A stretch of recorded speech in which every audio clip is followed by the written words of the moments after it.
Magandang araw po mga kaubayan. Ako po yung muling gagawa ng videos dito sa palengke kasi medyo matagal po na hindi ako nakapag-videos dito sa palengke.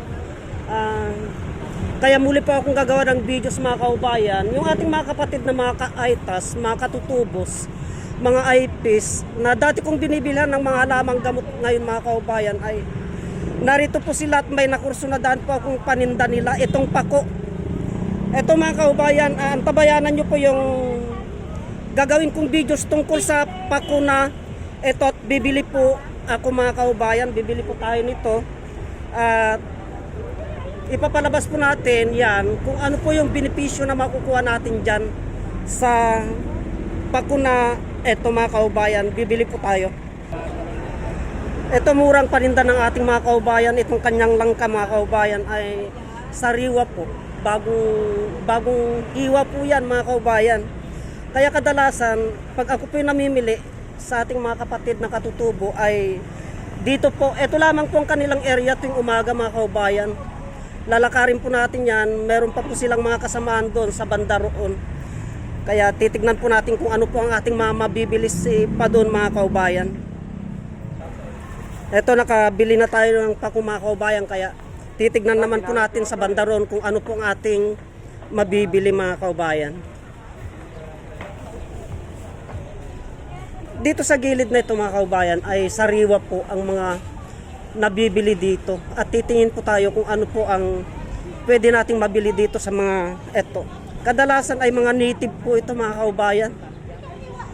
Native. Ayun.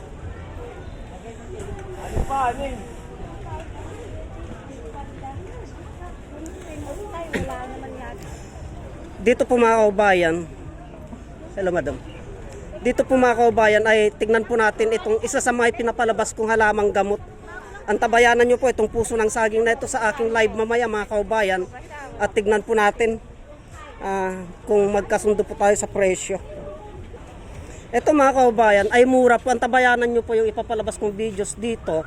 Tungkol sa puso ng saging na ito. Ito po yung pinalabas ko noon mga kaubayan. Tungkol sa nagdudura at nagsusuka ng dugo. Ito po, at ito po i-actual ko mamaya pagdating ko po sa bahay mga kababayan. Itong ating mga kapatid na mga katutubong na ito mga kaubayan ay nanggagaling pa po ng kabundukan. Itong mga produkto nila na ito mga kaubayan, yung mga yan, ay nanggagaling pa po ng kabundukan yan. Ibinababa po nila dito para sila po ay makapagtinda at mabuhay po nila ang kanilang mga pamilya mga kaubayan.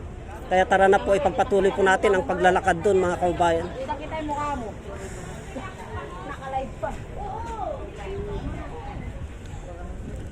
So, antabayanan nyo po yung mga palabas nating mga videos mga kaubayan.